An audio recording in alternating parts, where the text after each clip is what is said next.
Welcome to the Cactus Quest channel. Today I'm out in the Mojave Desert above 29 Palms, California. I'm going to be taking some drone footage and showing you one of my favorite and really easily accessible hikes where you can find some native cactus growing. What you're going to find growing around here is Phaerocactus cylindraceus. You're going to find Escobaria alversonii. You're going to find Cylindropuntia bigelovii.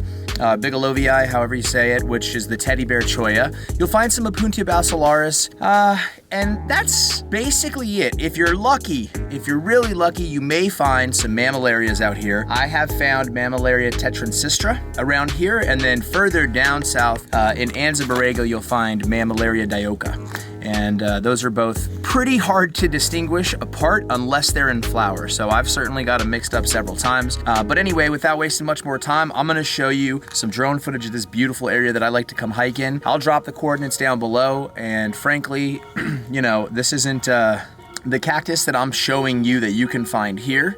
I'm showing you for purposes of coming out here hiking and seeing it in habitat and enjoying it, and that's it. Taking pictures, you know, just getting to witness it and enjoy it out here in the desert where it grows naturally. If you use my videos to come out here and find cactus so you can dig them up and take them home, I gotta tell you, that's really the wrong purpose, and that's not what this is intended for at all. There's a lot of different sources where if you want to grow cactus, if you want to buy cactus, I've shown you many different nurseries where you can come buy these things, or if you really want to take it a step further, you can go and you can get seeds. I already made a video showing you how to grow from seed, and I'm getting ready to actually do an updated video. It's not that hard, people, and I'm here to help you out along the way if you have any questions, and there's a bunch of other people online that are definitely willing to help and show you how to do it, and it's really rewarding, to be honest with you. Two of the most rewarding things I think I've found so far in my cactus quest, if you will, is growing them from seed, watching them go from this little tiny black speck and turn into a small little green glob, and then from there they actually start to take on some of the more mature and adult characteristics where you can actually tell what it is that you're growing. That's the most rewarding thing that I've experienced. And the second most rewarding thing is setting out to find some type of particular plant out in the wild and then going out there and actually finding it. That is super, super rewarding. Being able to take pictures of it, get some good, active exercise and all that good stuff and get out of the house. But yeah, anyway, Enough of me rambling. Let's go ahead and hop into it. Check this out, right? I mean, it's just beautiful. Woo! So we are literally right out of the spot where I parked, and I'm already finding these beautiful little Escobaria alversonii.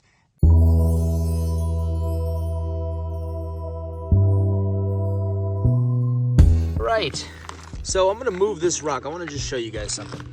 I'll put it right back. I don't wanna hear nobody bitching about it, but I wanted to show you this. Check this out. So you've got some seedlings right here. There's a few, and this is gonna get, let's see, it's gonna get a lot of the early part of the sun. So where this is sitting, especially with this rock right there like that, right? This thing is shielded from all of the harshest parts of the sun. So it's one of the lucky ones, and it's been able to survive out here, as you can see. It's shielded by the rocks. Each one of these rocks, along with these big boulders on the sides, these are creating a microclimate for this little cactus seedling. I mean, it's just the coolest thing. And I'm growing a bunch of these types of Phaerocactus at home. And you can kind of look right over here. So I don't even have to go very far. But you've got another prime example. So you've got another Phaerocactus growing right, I mean, it's like literally, it's got like a little hut. It's almost got like a little cave that it's growing in. And it's extremely rare out here that I would find a Phaerocactus seedling or younger plant that isn't growing just like this. Another prime example right here. So this rock here is gonna shield it from all of the morning sun. Morning sun is gonna be coming, for this plant, is gonna be coming from over in that direction. So it's gonna get, if you look here, the way that the sun generally is gonna go, and this is all stuff that I really learned from Gary Duke, the sun is essentially gonna go that way in the sky. And so you can see he's gonna get sun like in the best parts of the day, the early morning hours up until about lunchtime. And then this dude's gonna be chilling. And because these rocks will stay nice and cool on that side, he's got like a little air-conditioned palace, little microclimate, little seedling nursery just for him. see any others right in this little area.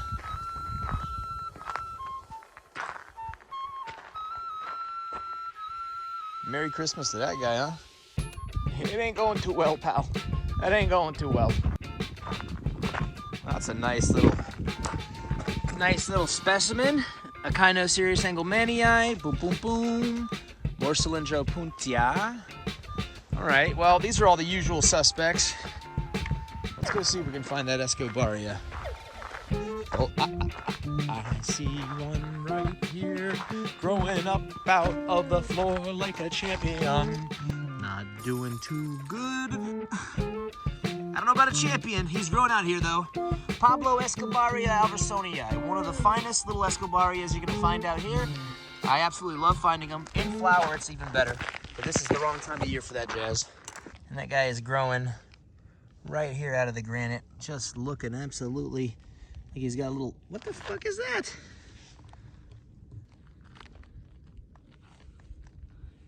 Huh. I thought it was metal.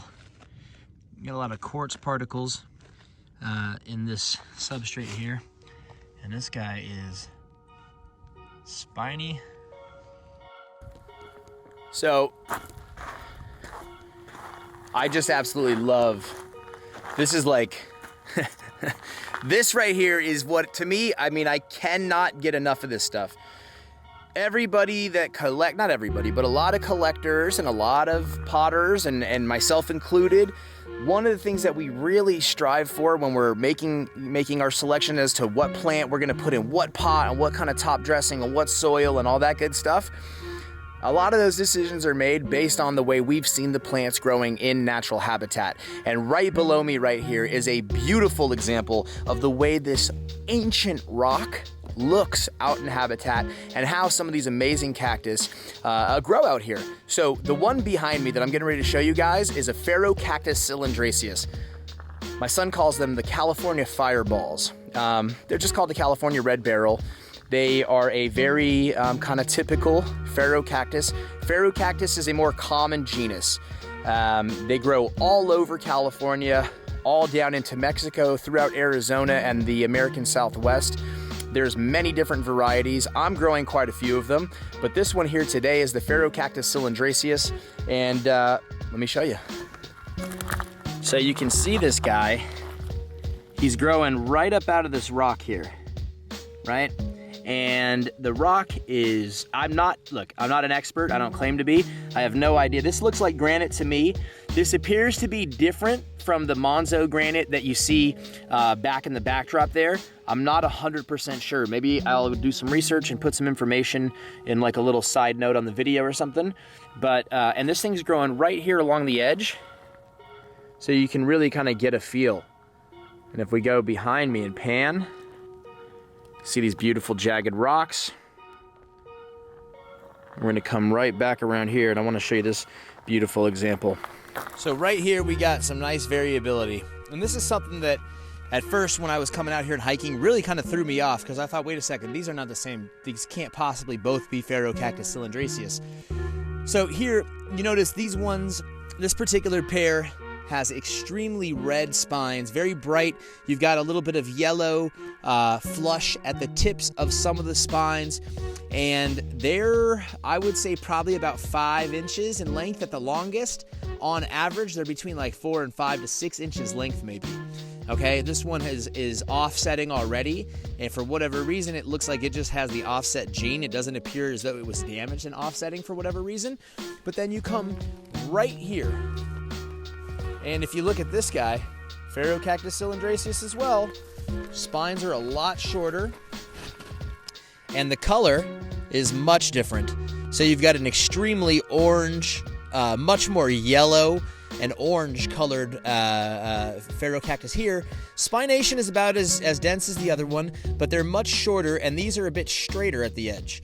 Or at the tip, I should say, rather. So it's always interesting to observe the different variability that you have in habitat between these plants, and these aren't even socially distanced. They're growing probably 4 feet, 5 feet away from each other, if that.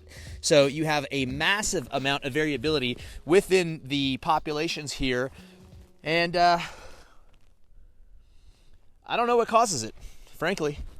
but it sure is nice. Sure is nice. And then right here you can see that you've got that Escobaria alversonii. So these are three of my favorite plants I've found today out here.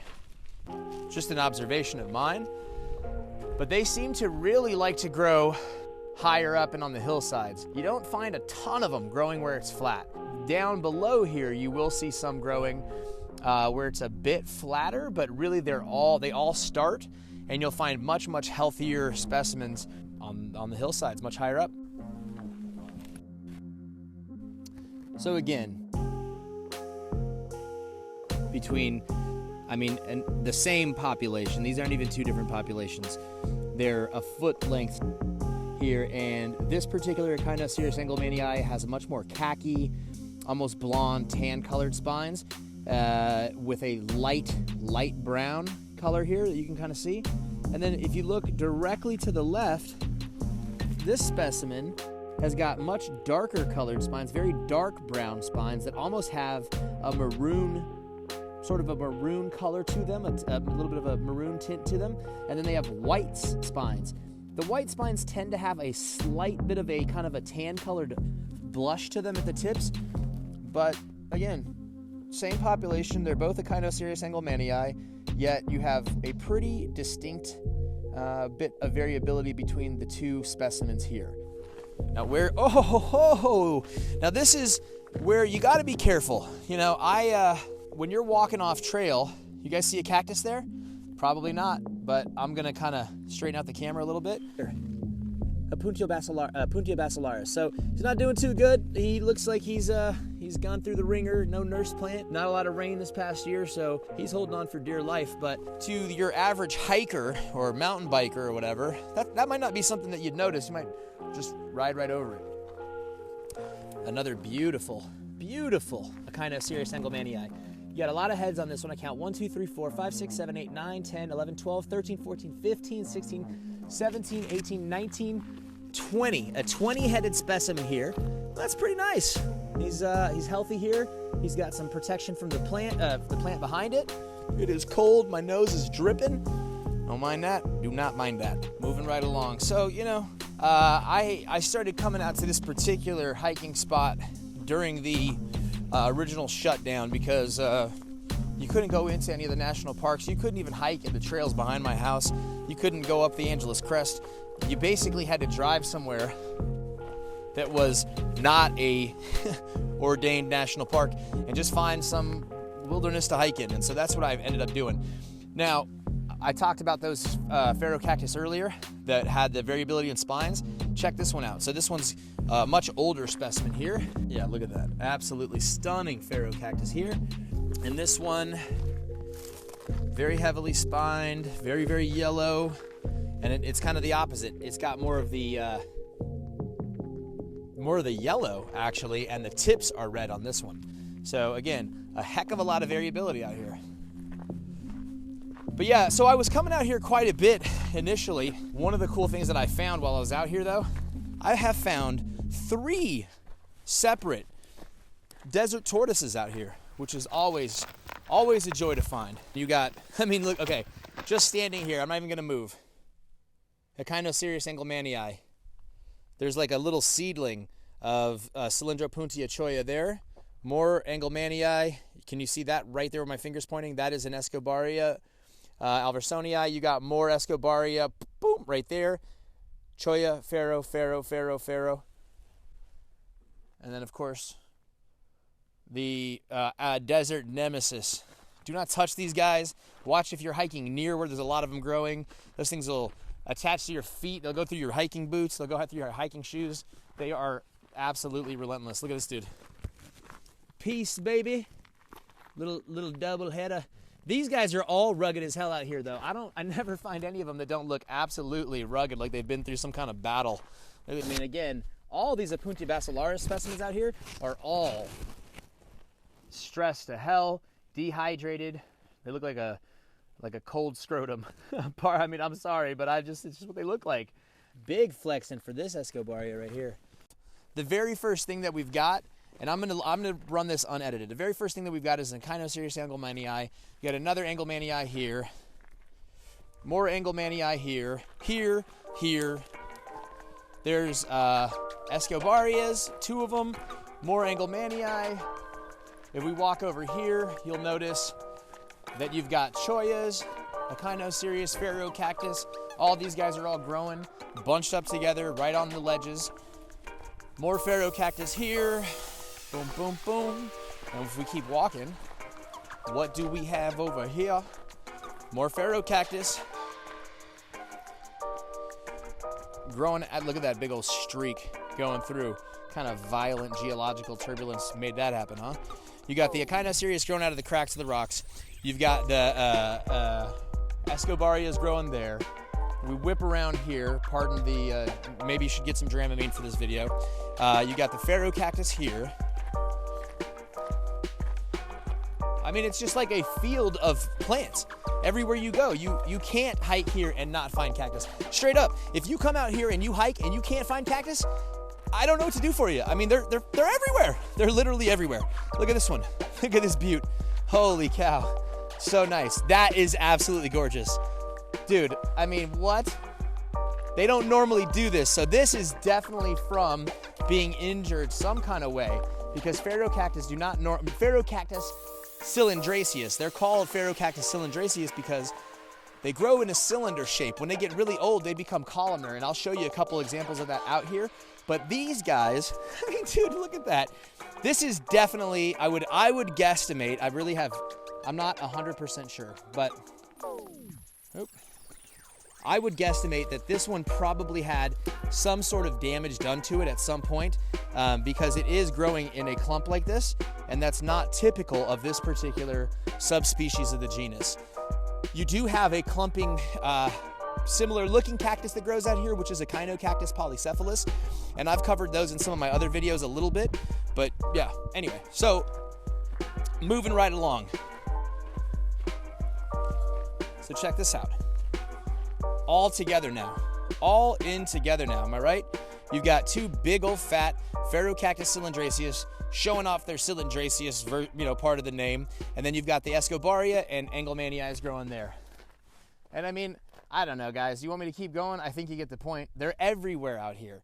So I will drop the instructions on how to find this spot, but I'm telling you right now, if any of you weirdos come out here and start poaching plants, it's bad karma. It just sucks. Don't do that. Don't be a weirdo.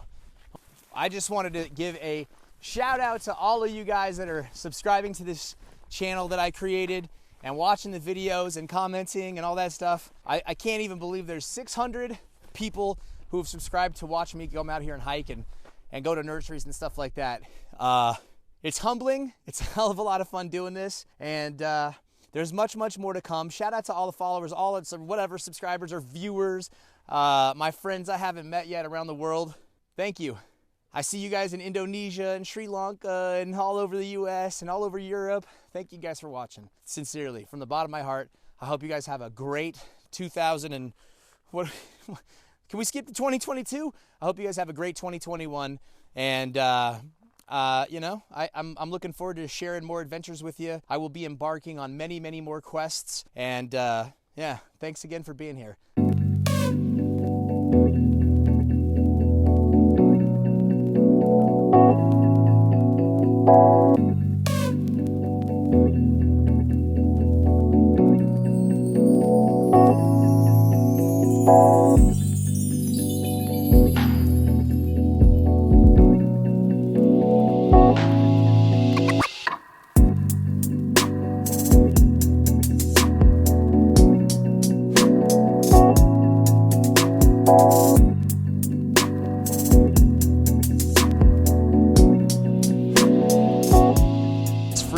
Out here, but we are going to check this out and see if there's any kind of plants or any kind of pots that I might want to pick up. This is Cactus Mart. Come on in. So you've got some saguaros, some choyas, Trichocereus pachanoi, Trichocereus terscheckii. Nice. All right, greenhouse number 1. Let's see what they got.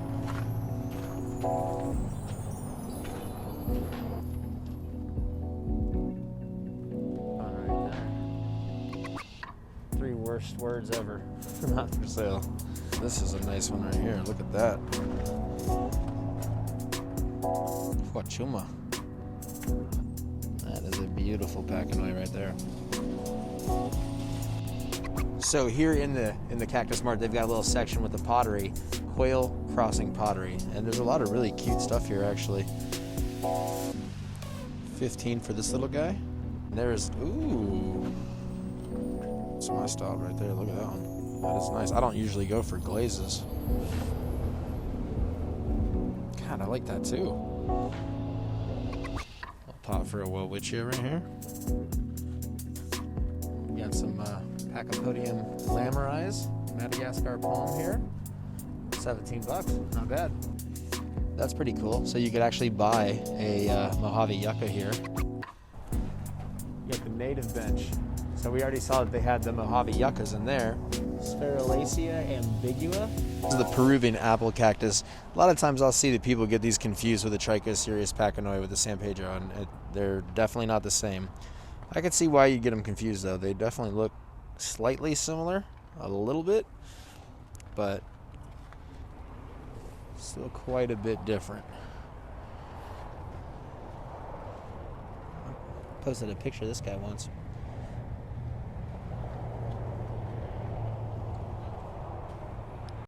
All right, let's check out this second greenhouse here.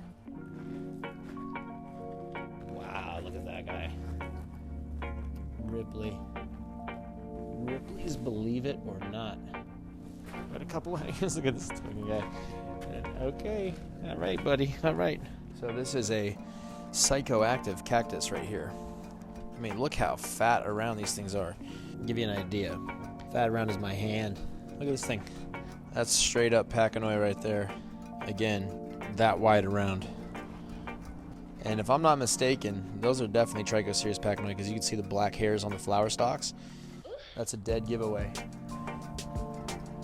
So contains mescaline, which is the same ingredient that is found in a Lophophora williamsii, or the peyote button. You got these things growing out here everywhere. These are Focaria McDouglii. It's the Mexican ocotillo, and they grow out here. They grow in Anza Borrego. You see them all over the place. They grow out in Arizona. The one I have actually that is on my list, every time I've seen one, I just have had other priorities. But one that I would definitely like to have is the Focaria columnaris, or the bujum tree. I really want one of those. Those are so badass. They grow so tall. I saw one when I was in Arizona at Arizona Cactus Sales. That thing must have been 40, 50 feet tall.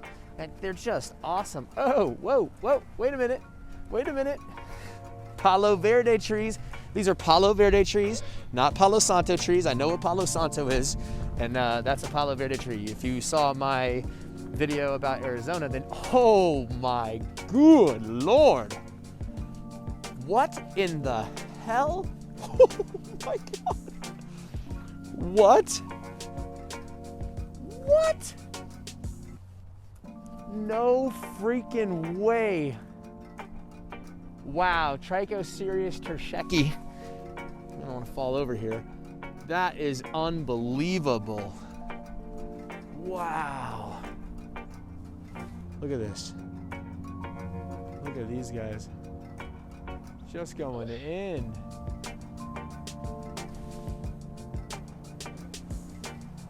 Bees are just having a field day. These flowers are magnificent. Look at, wow.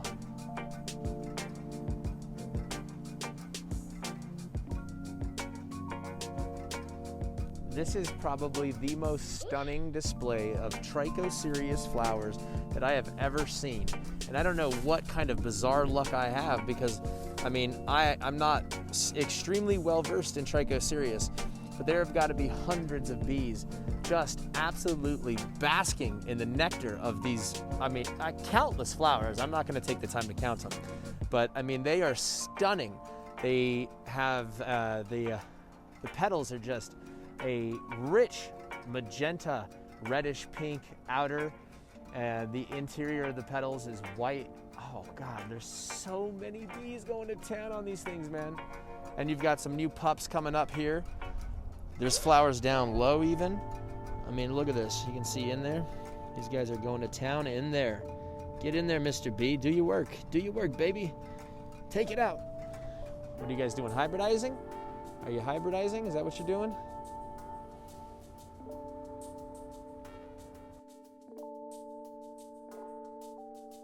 Well, that is it for my stop at the nursery. Back to Los Angeles, back to editing, back to the greenhouse.